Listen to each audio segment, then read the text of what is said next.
It's your boy MC. Hey, let's chill out tonight. This is one of them live streams. I hope the volume is coming in good. Until then, let's just get this show cracking and started. Hit that like button. Hit that subscribe button. Let's start off with this live car chase that's going on right now out here. I was checking it out for a minute, and it's on Facebook. There it is.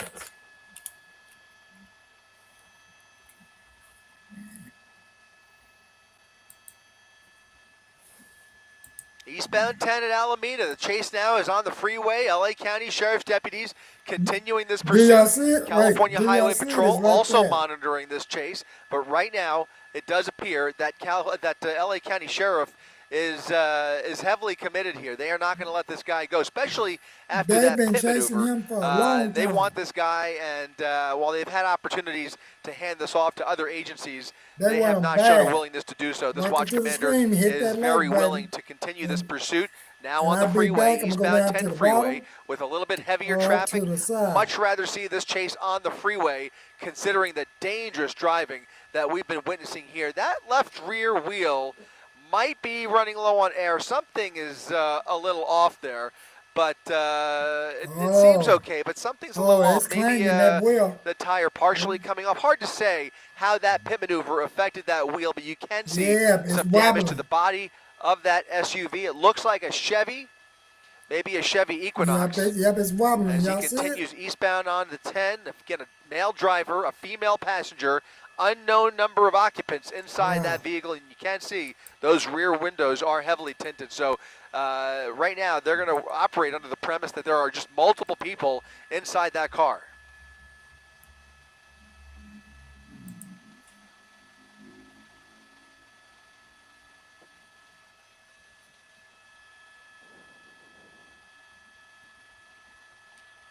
Suspect vehicle slowing down a little bit now. Still on the 10 freeway. He's in the East LA interchange.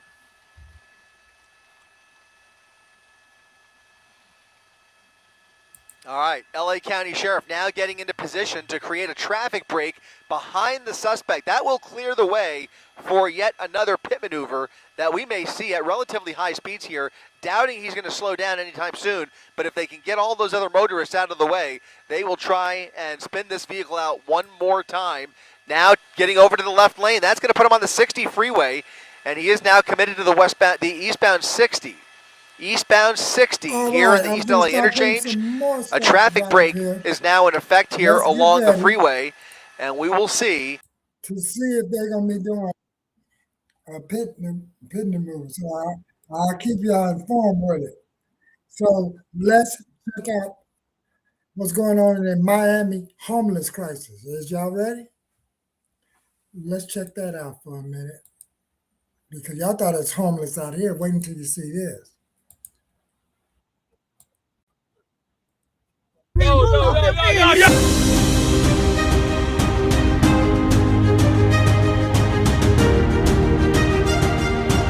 As I was a little kid, I've seen so much violence and so much drugs. My dad was physically leaving me, and the state took me away. I got with the guy that ended up being a piece of shit.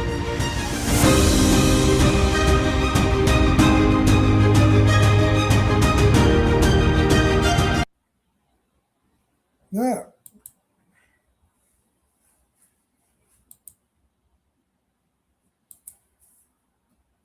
To bleed more than half their earnings to our unfolding saga of hidden worlds.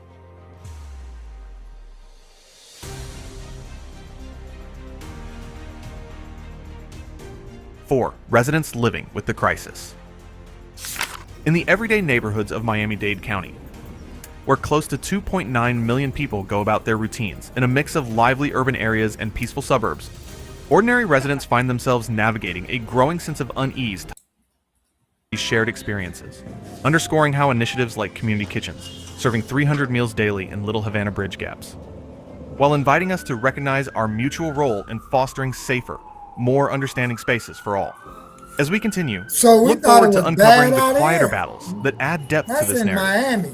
a place leading that toward insights people that used to connect us dream on a in human their level. mind, talking about the If these beaches, glimpses into fine neighborhood women, realities and stir all something in that, you, a like would and echo that shared concern. palm trees, And subscribing just keeps you straight up alongside us collapsing for the right in stories front ahead. of our face. So feel free to go over and check those videos out. 5. Addiction and mental health challenges. See? In the shadowed corners of Miami's neighborhoods, like the resilient communities of Overtown and Little Havana, where bonds of shared experience hold people together through tough times, the quiet grip of addiction and mental health struggles deepens the pain of homelessness, touching lives with a tenderness that's both heartbreaking and profoundly human. As we walk these streets, it's hard not to feel the weight of stories, where 60% of those experiencing homelessness battle serious mental health challenges, and 48% navigate the ongoing pull of substance use. According to recent insights from local advocates, figures that rise like a silent wave, with homelessness among individuals with severe mental illness. Some of that look just like Skid Row, don't it? So Skid Row just skid road all through the United States. But that, let me back this up. This looked like a portion of Skid Row. That is Skid Row. That's San Julian. Do y'all see that? But yet the title say this. This is what the title say. That's our Skid Row. Why is they mixing ours in with theirs? Look, this is what it says. As we walk these streets, it's hard not to feel luxury beaches, high growing collapse of homelessness in America. All right, it was our Skid Row. All right, they said America. But why they started with Miami homeless crisis? I don't know, but feel free. That's the title on it. We're going to end that part right there. But let's look at that car chase and get back to it. Let me see.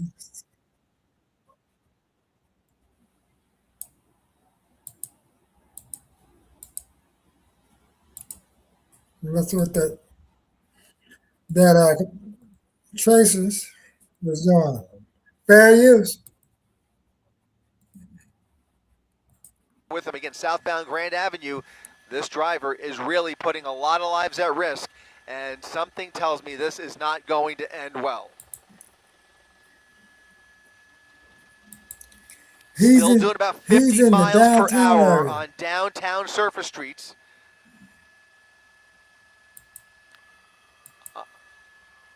Underneath the 10, making a left turn now. Left turn on 18th, paralleling the 10 freeway. Will he look for an opportunity to get on the freeway? We will see. He has been on the freeway earlier on in this pursuit, coming down the 710 over towards Whittier Boulevard. But since then, he has been on surface streets. Eastbound 18th Street, cutting these folks off, making another wild left turn under the freeway at San Pedro. He's going to be going northbound on Main. Northbound Main. I mean, they're reading the streets from the copters. I don't even see no letters on the street. I don't know how is he doing. Westbound turn he must got to 16th he must be Street wearing off some of Main binocular glasses or something.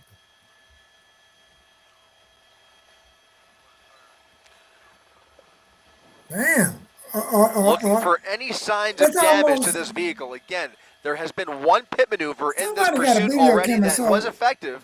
It did manage to spin the vehicle out, but he was able to continue the pursuit. Yeah, he but was that able to put rear it back. tire looking He real put it in strong. reverse briefly and then back into drive, and that was enough to reactivate the vehicle and continue this pursuit. It continues eastbound on 16th Street at San Pedro Street, right along the 10 freeway. Yep, I know where that is. That's like on the outskirts of Slowing like the down a bit garment now. district and things of like that nature. Definitely got some damage on that left rear He's by the bumper, 10 but it freeway. looks like the wheels are behaving okay. The Yeah, vehicle but is the car operating look kinda relatively nominally here as they wobbly. continue this pursuit over the bump there. You can see LA County Sheriff still on his tail here, right behind the suspect who is believed to be under the influence, eastbound on 16th Street, right along the 10 freeway, as we now head away from downtown LA. That must be Central. Southbound Central, making a southbound turn into oncoming lanes of traffic here, back under the freeway. No contact here, but all of those deputies following him. LAPD there at the intersection as well. They are still not getting involved here, and this may put him on the freeway here. He's made a left turn on 17th Street on the south side of the freeway. There will be an on-ramp coming up ahead of him here. We'll see if he takes it or if he stays on surface streets. But LA County Sheriff so far doing a great job sticking with this pursuit. They are committed, and he is now committing to the freeway as he gets onto the eastbound 10. Wow. Yeah, let me go down here at the bottom.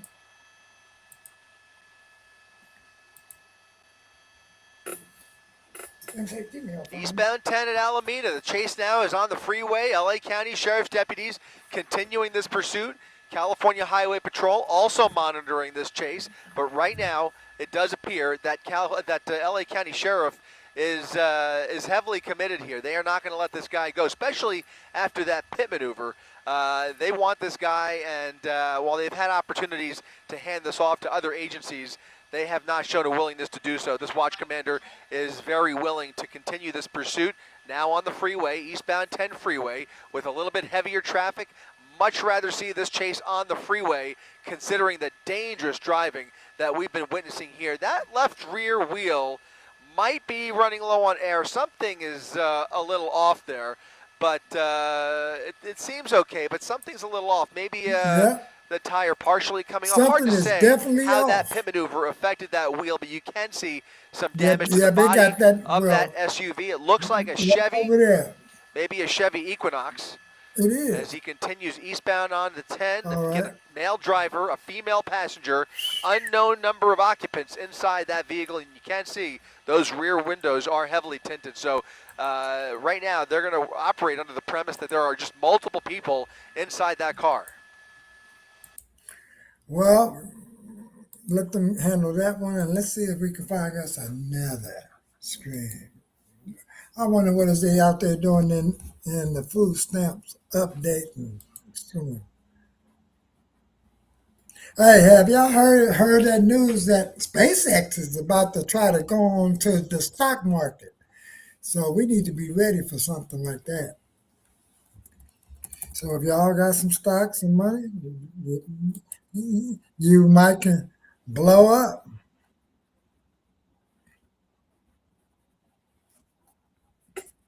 Oh, what is my TikTok doing?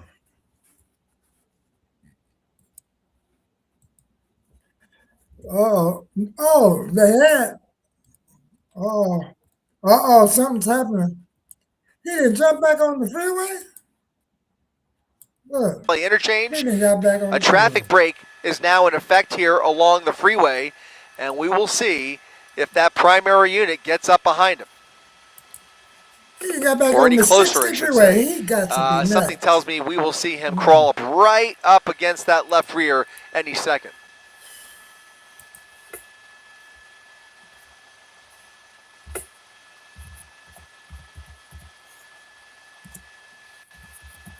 Vehicle's doing well under freeway speeds, only doing about 45 to 50 miles per hour. Again, as we were traveling through downtown LA, both the driver and the passenger were trying to communicate with the sheriff. They were trying to wave at them, almost as if they were waving them off for some reason. Regardless, there is no clear destination in mind here. They are just weaving around downtown LA, again, heading back towards East LA, where this all started. Now in Boyle Heights as we continue eastbound on the 60.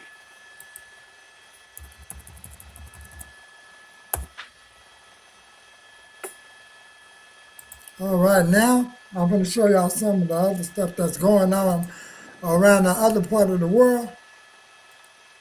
All right, here on the 60 freeway. So let's dip in into this protesting.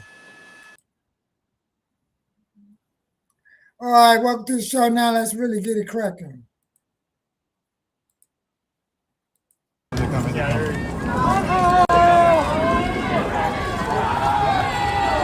Fair use. This is the Mercado video.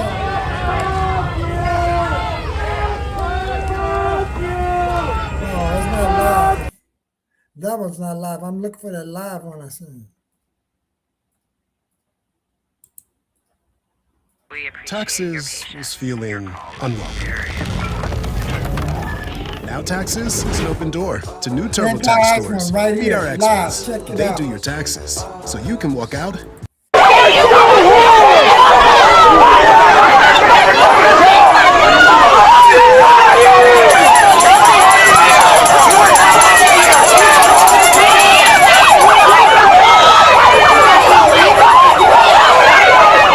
I'm good. Stuff going on here now.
Now we're gonna go over here and check out this other hangout screen. The Homeboys live. Check this out. The Homeboys live. The Homeboys live.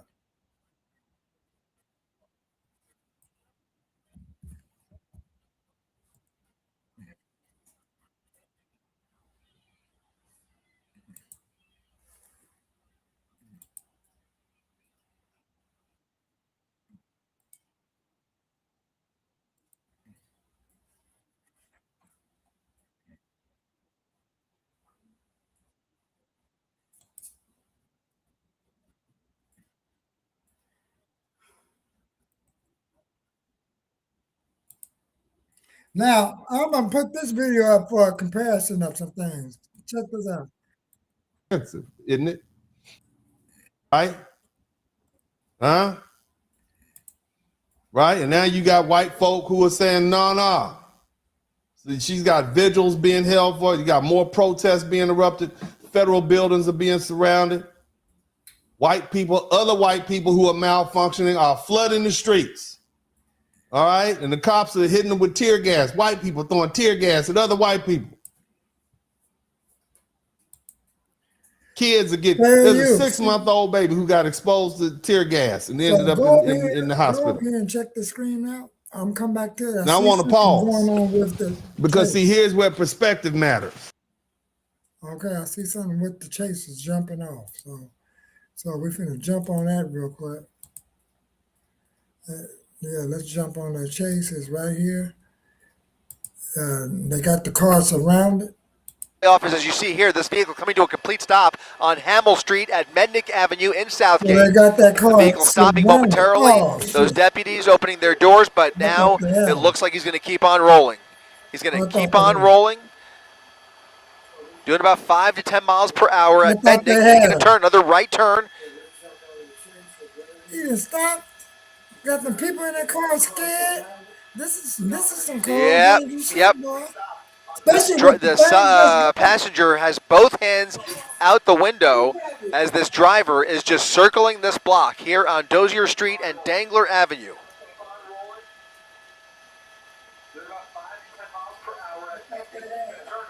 Go to the what?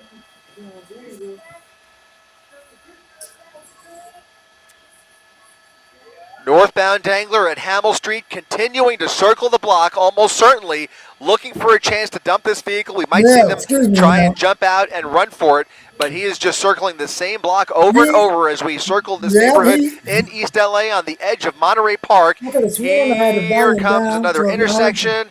And presumably, driver jumping out. Driver jumping out of the vehicle, just as we said. The passenger getting out of the vehicle. Driver running across Mednick Avenue onto a grassy knoll here at Hamel Street and into private property. Looks like this is going to be a group of homes at Hamel and Mednick through the neighborhood here, down a sidewalk. Deputies chasing this suspect on foot. Tasers are out trying to keep up. That helicopter has a good visual of the driver, so he's continuing as he starts to outrun these deputies. He's in pretty good shape here, still speeding as he makes his way through this neighborhood. He has now given up, hands up in the air, guns drawn, tasers drawn, and now he will be taken into custody. There you go, two deputies taking this driver into custody. I think they were able to get did they get the female, Rob? I think they were able to get the passenger as well as she was about to jump out of the vehicle. Want to double check that and confirm that we've got a female passenger in custody, a male driver in custody. This DUI chase coming to an end here in East LA. Well, man, these chases are dangerous, especially with the things that's going on in the streets now. So you got the protesters, the ICE, then you got some people faking driving around in cars that look kind of like, shit. I'm over here, I'm at another location. I'm out here in Watts. They got cars over here that have been sold at the auction that used to be squad cars and police cars, and then when they get close to you, you see it's one of them auction authority cars. Don't that kind of spook y'all sometimes? Air 7 News Desk, you up? I mean, this is what I was looking for my glasses. Yeah, I got them Dollar Tree glasses today. Look, the ones that go flippity flop. Well, they got the assailant. The sheriff had to step in. All right, that's what I was checking. Okay, copy. Look like he's been have a long weekend, or if he got warrants, we ain't gonna be seeing him. That's my shit. He just sobered up now. All right, so this chase has come to an end. A male driver, female suspect taken into custody. Fortunately, nobody hurt in this wild and dangerous pursuit. LA County Sheriff deputies bringing this one to a peaceful end, relatively speaking, and also a second pursuit down in Centuries area. That has come to an end as well. That'll do it for our coverage up here in Air 7. Reporting live from Air 7, I'm Chris Christie, ABC 7 Eyewitness News. Peace. So let's check out what I was going to play earlier. Yeah, our boy Dennis was cooking, so you might have to go over here and check out some of the education that he's saying right on his screen. Check this out. All right. We as Black Americans, we've seen this movie before, haven't we? Right? Fair use.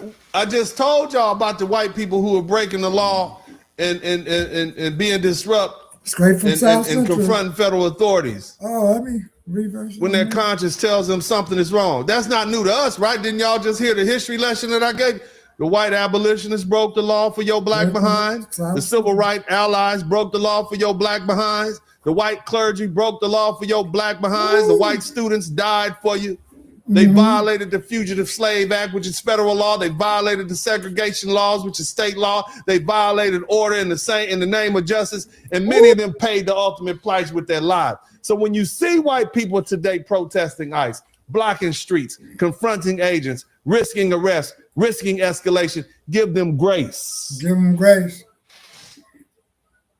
Not because you agree with them. not because you plan on joining them, but because historically, this is what it looks like when white people decide to confront their own racist system. That doesn't mean it's our job to be out there. Yeah. That doesn't mean we should absorb the risk. It means we recognize the pattern, and Renee Good believes she was doing the right thing. And her family describes her as compassionate, as deeply moral, as guided by faith, and committed to kindness. She died as a result of confronting a confrontation with the state. And that story, that white conscience colliding with the state power, is as old as America. So yes, give them grace. All right. So if y'all want to hear the rest of that screen, but also understand this clearly. Oh, but let's listen to this here. And I want you to hear me if you don't hear anything else. This is white people dealing with white power. This is white people correcting white people. And Black Americans have already paid more than enough blood for this nation. Woo. And we can acknowledge their sacrifice without volunteering ours. And that distinction matters. Look. What? Come on now. All my well-meaning white people. That's not always a good thing. And this is where people get uncomfortable. You're about to get uncomfortable. Somebody type uncomfortable in the chat room. Uncomfortable. See, some people have a problem, not with compassion, but with who compassion is being extended to. And that's where the phrase well-meaning becomes dangerous. Listen. Sometimes well-meaning is not a virtue. Shout out to all the well-meaning white people. Somebody type well-meaning in the chat room. Sometimes well-meaning is not a virtue. Sometimes it's a failure of judgment. This is where people stop listening. But this is also where the facts matter. See, the kind of Black and brown people that they're fighting to protect from racist targeting. A lot of white people are judging Black Americans because we don't want to get involved with these protests. We don't. We didn't did too much. They see our refusal to march, to block streets, or confront ICE as moral fair. They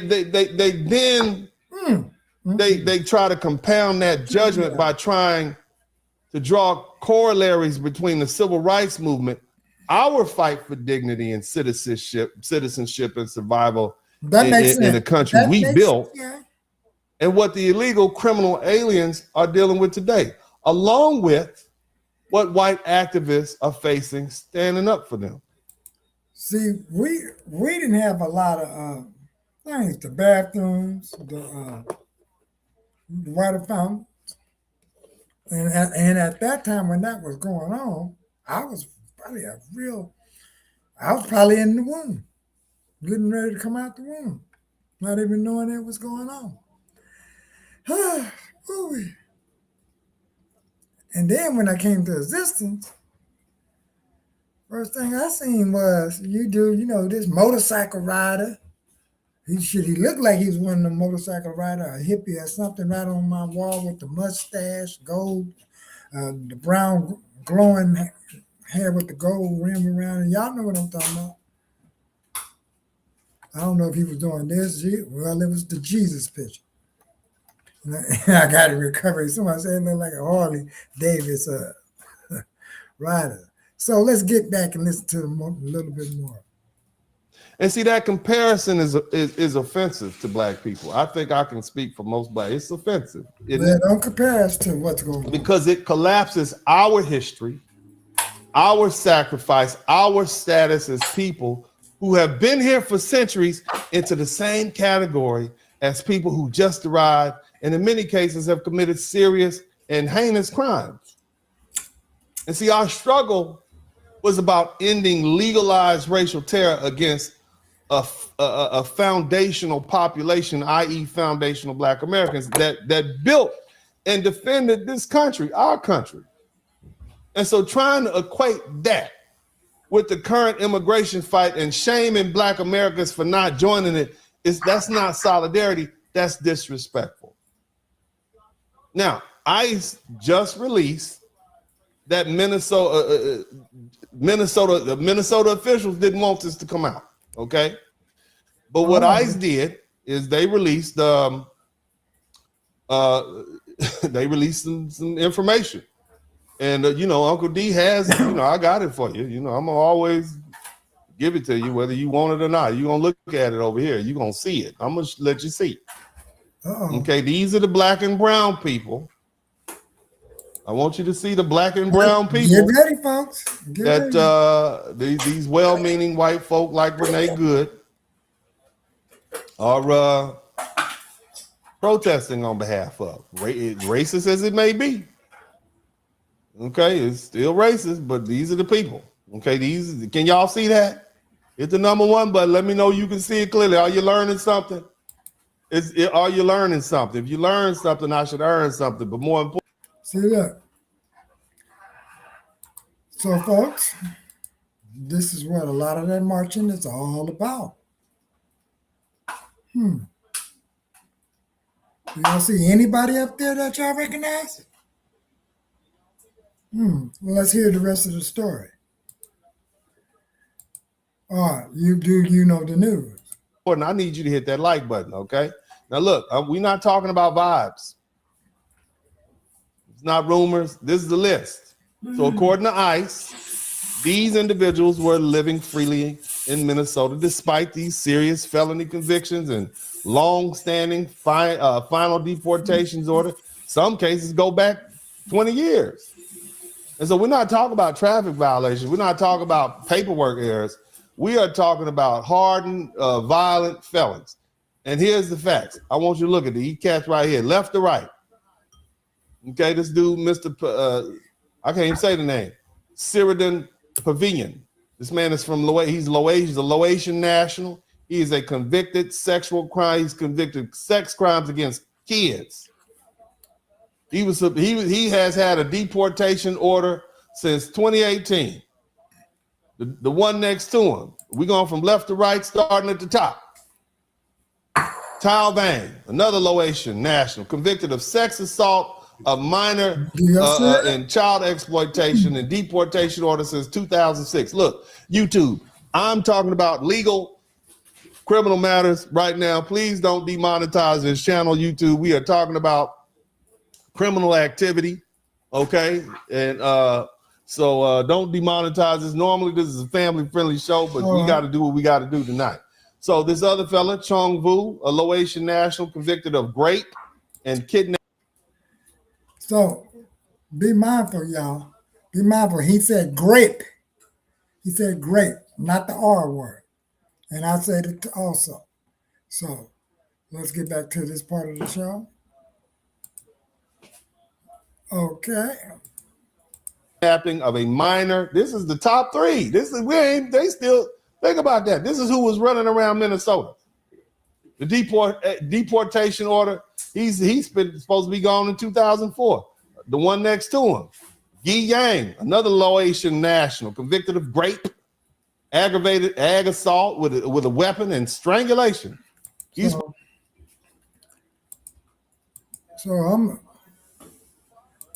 I'm definitely finna end that part right there, and we're gonna go over here to the other hangout screen if the homies are still up.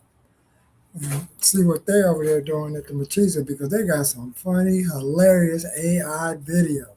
Wait until y'all see them. Machiza TV, new post. Is they still alive? Let's see if they're hanging out. Wait. I gotta tell you guys, I have a surprise for you that I can only show you in maybe a couple of days, right? Involving this topic, okay? And I can't tell you, right? I can't really show you yet. But I'm telling you, you're not gonna be disappointed with what I'm gonna share with you guys in a couple of days here. But first, let's go ahead and talk about this topic here that we talked about yesterday involving the Supreme Court, okay? And yo, what up, Stefan? Yo, exactly. You worded it correctly. You actually worded it. That's the phrase I was trying. I'll be talking off the top of my head. That was the phrase I was trying to find. Stefan says her legacy will be her own undoing. Exactly. Spot on, Playboy. Spot on. Oh, you know what? And I haven't done one of these in a while. You get a well played, sir.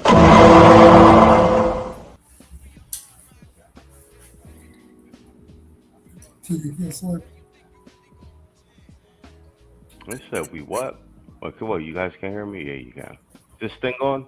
Supreme Court is answering the foundational question, right? The difficult, terrible question that we're currently grappling with in 2026 because leftists are not living in reality, which is what is sex, right? What is sex, specifically in relation to Title IX, discrimination, transgender athletes in sports, okay? And for whatever reason, leftists have a really hard time defining what is a woman, what is sex, and it really is entertaining watching these people bend over backwards to avoid answering a question that basically would piss off the far left so much that they seem like they're afraid to acknowledge basic truths about reality, okay? And it seems as if our Supreme Court or some Supreme Court justices may be captured by far left radical ideology. And that brings me to this clip of Ketanji Brown Jackson, who is going to humiliate herself because remember, she's not a biologist, so therefore she doesn't know what a woman is, doing this hearing, okay, in which she clearly is trying to side with allowing biological males to compete against biological females in sports. Take a look. This notion that this is really just about the definition of we accept that you can separate boys and girls, and we are now looking at the definition of a girl, and we're saying only people who were girl assigned at birth qualify. And sorry, I misunderstood your question. Because you son look like a girl. I'm gonna try to pause this shit on the birth certificate. I appreciate that. I guess I was getting at. So we can get back as to the part about your ability to pass over from boy to girl. Yes, you can go from one way but not the other. Qualify. And you have the over. All right. So let's see if there's some more stuff out there. Y'all want to see? Now I'm gonna back this up. Do like that.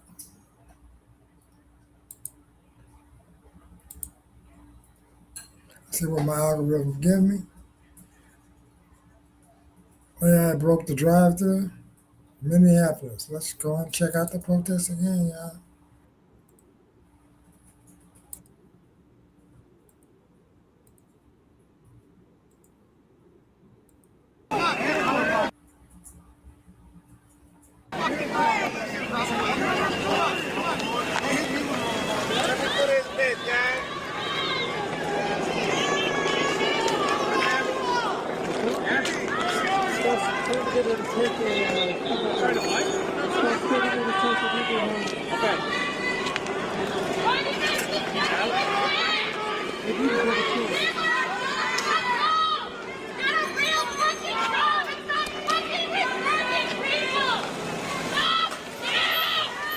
You got that truck.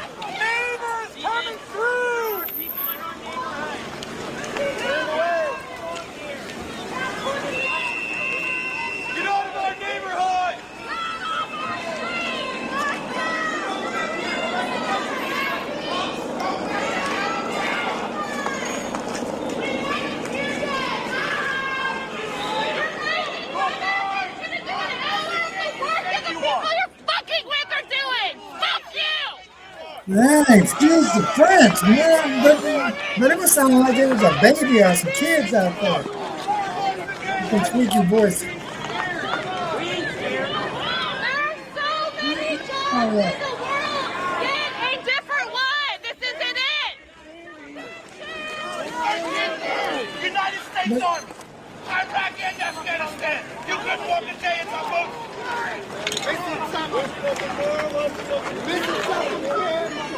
This is Minneapolis. It must be what? 1 o'clock, 12 o'clock? I don't know. Too much of a pussy for the military. Too much of a dumb fuck to be a cop. Guess I'll be a Nazi. Well, these are late night swings. Okay. So I guess that's about it. Let me see if there's any more meat on the ground. And y'all know I gotta show what this is talking about. This is 14 hours ago.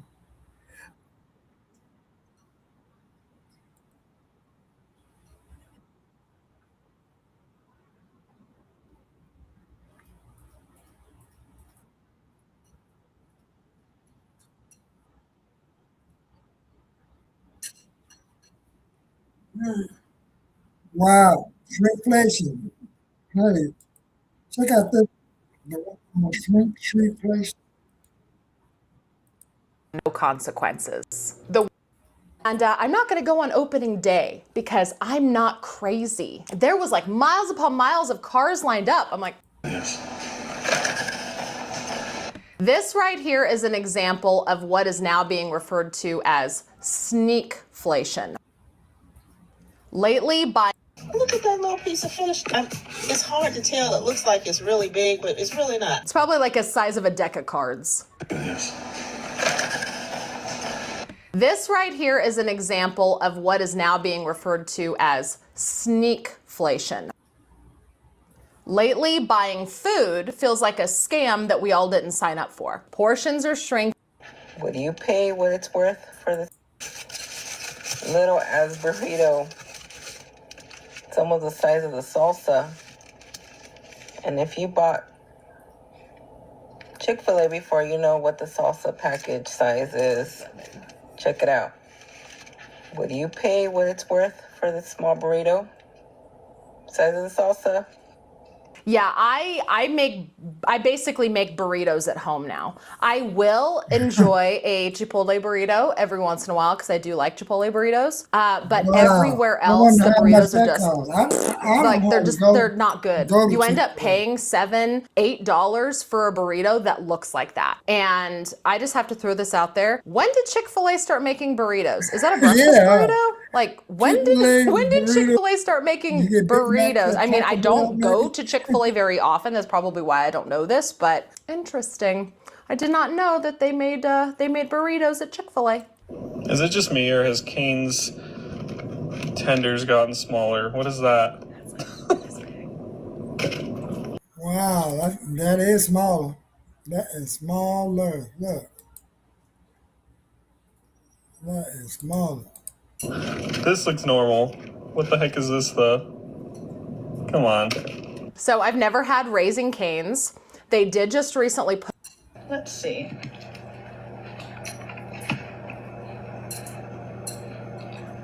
Oh, well, would you look at that? Yep, 100 grams less than you thought you were getting. Says 375 grams on the packaging. They weighed it before even opening it, and it was 100 grams less. 100 grams less. I have an entire video all about this, by the way, about... Wow. So family, will y'all ever weigh the bacon that you buy from the store to see if it's the actual amount?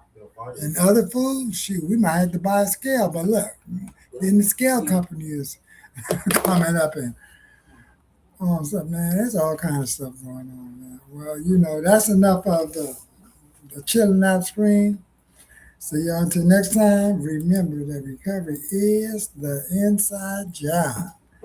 And I just wanted to do a little something because I'm on the other side of town. Wait a minute, should I do one of my homeless videos? I'll do that on the homeless people I interviewed tomorrow. So until then, check y'all later. And remember,